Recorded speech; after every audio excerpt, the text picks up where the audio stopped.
So they go in there and they say they're public servants there to serve the country. Well, they've gone in there, they've abused the offices that they hold, they've abdicated any privilege they had to govern, and they're all guilty of treason, and they all need to be removed. If there was any doubt that the world is run by a criminal cabal, the last 3 years should stand very clearly as Exhibit A.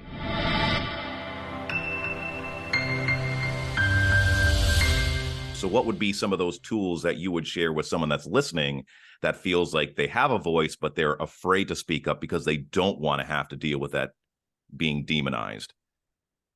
Well, you've got to a point where if you're not part of the solution, you're part of the problem, unfortunately, in the world today. I mean, with the way the world's going, what I've always said to people is you've got to be able to face infinity without flinching, which means you've got to develop the knack of being able to face with serenity odds and circumstances that are not included in your calculations and simply go with it. That's your world now. You simply go with it and you do what needs to be done. You take that step into the void, not knowing what the outcome's going to be, but it's going to be okay because this is your own individual spiritual path. And what we're facing here is when that path is coming up and hitting everybody right there in the face.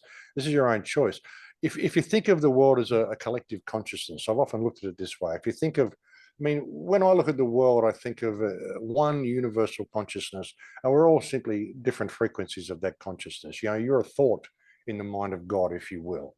Your DNA, your code, your bodily, whatever it is, harvests a certain frequency from the field because your consciousness isn't local to your body. It's in the field with everything else. There's a massive electrical field around us. That energy itself is conscious, and that energy is what creates all of reality.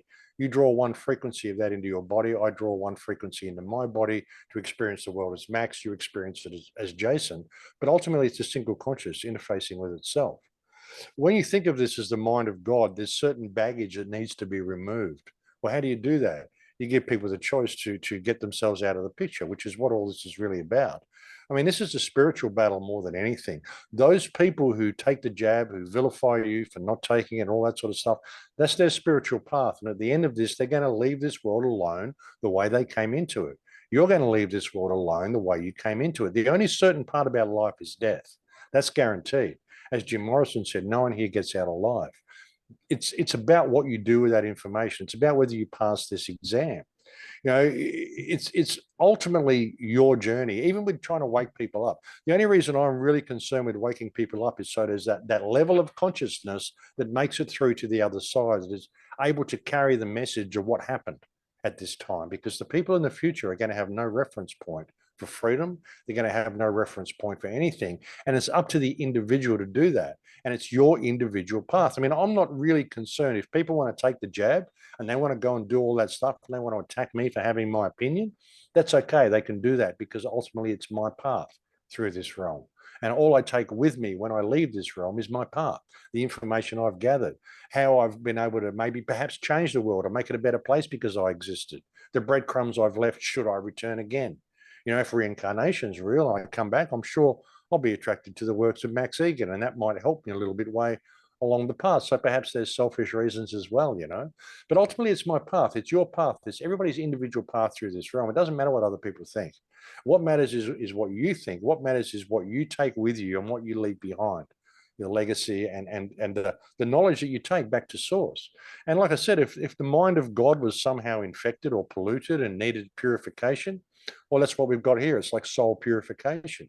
If you think of it as one huge single consciousness, all these different souls interacting, people just, look at the state of the world. People are pretty messed up or it never would have got this way. And unfortunately, a lot of people, as much as I love human beings, they don't deserve to be here. Look at what they've done to the world. Look at the fighting on the streets, the murderers, the rapes, the pillaging, the plundering. Admittedly, we've been led into this. We've been programmed into this by the state of artificial scarcity. Our governments keep us in. But really, when you look at the world, we've reached a state of spiritual bankruptcy, generally speaking, that some sort of a purification has to happen. But, that's what it was all about, spiritual empowerment. So it's going to get worse and it's going to get more in your face until you're prepared to make that choice. But people are so afraid of death that they can't make the choice. People go through their life and they're scared to live and they're scared to die. That's the situation that we're in. They don't know how to do anything without permission. And if something's wrong, they're happy to complain about it. Oh, the world's all messed up, the jabs, all this sort of stuff. Someone should fix it. not them. They don't want to do anything. They don't want to empower themselves and realize that we could change the world in a day. If everyone actually had that epiphany that, oh my God, I have value. I have as much value as the next guy. In fact, you're a reflection of me in Lakesh, and I'm going to treat you the way I would be treated. I'm not going to do the wrong thing because there's only one law, do no harm. That's it. And if everybody stepped into their moral compass, we wouldn't have to change the system at all. The system would have to change around us, around our new way of looking at things, our new perspective we've adopted. But how many people are prepared to adopt that perspective? Because if they do, it means they might actually have to say something or do something or not comply with the dictates of someone else and actually do something without asking permission. It means they might actually have to grow up and become an adult in their life. And it's a terrifying thing for a lot of people. But it's important. It's important that we do wake people up, and it's important that we do speak out. It's important that as many conscious minds as possible make it through to the other side of what is happening, because this is one of the most significant times in all of history. And if we don't keep our voices heard and we don't transfer this information into the new world, whatever it turns out being, because the old one is certainly gone, well, then the children that grow up into that world, if they get away with this, the children that grow up into that world, it's going to be like Brave New World, and they're going to have no reference point for what freedom looked like. It's up to our generation to do that and to carry that through, which is why I speak and why I try to empower people. And I mean, this is the time of the apocalypse, the great revealing. The system has been laid bare for everybody to see, whether you're religious or not. It is, and with that, I mean, it's a time of great concern, but it's also a time of huge potential for human freedom if people can look at it through the right sort of eyes. There's no denying the world's run by criminals anymore. You can't deny it. I mean, look at what they've done. Every problem we've gotten on Earth was legislated to exist. And if we ever try to address these problems by using their system, there's all this legislation and red tape which prevents us from doing so with any ease, all been legislated to exist. Every problem that we've got, it's all been legislated to be there. So I think there's a clue there. And if we would just, grow up and shift our perspective and put down all of our baggage with people, which is what the problem has been with the truth movement.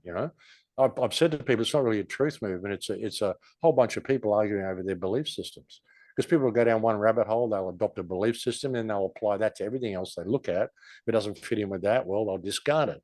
So they don't get to look at the whole picture. I don't believe anything. I've always said belief is the enemy of knowledge. I'll look at stuff. Okay, that's interesting. I'll put that on the shelf. Oh, there's more to confirm that. I'll put that on the same shelf. I've got all these different shelves with different amounts of stuff on them, and eventually something will become self-evident. And when it becomes self-evident, it doesn't require belief. You just know it. So you don't have to believe it. You just know it.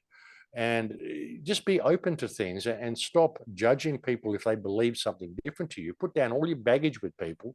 Doesn't matter what religion you are, what belief system you got, what race you are, any of it. We all face a common problem, which is the removal of everything it means to be human by these parasites masquerading as politicians in all our governments. And all of our governments in the last 3 years, they're all in abuse of office.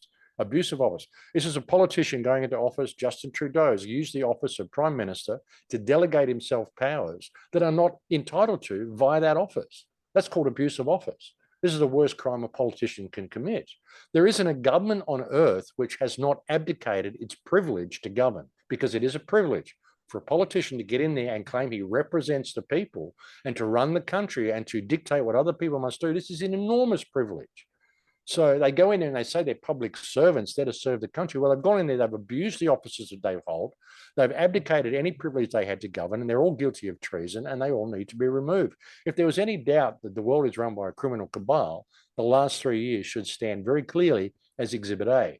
And this is an opportunity for people, if they would just grow up and say, hey, you need to come out and explain this, and this, and get out of the building, because we're going to hold you accountable for what you've done because you work for us. But people just don't have the backbone to do it. They'll say that. They'll go, well, I'll send $50 to Jason every month and he'll go and do it. And he'll send me the newsletter and tell me it's safe to go outside now. And then I can continue on with my mundane life and not have to think about anything that's gone on. And they just want the world to go back to the way it was. Well, it's never going back to the way it was.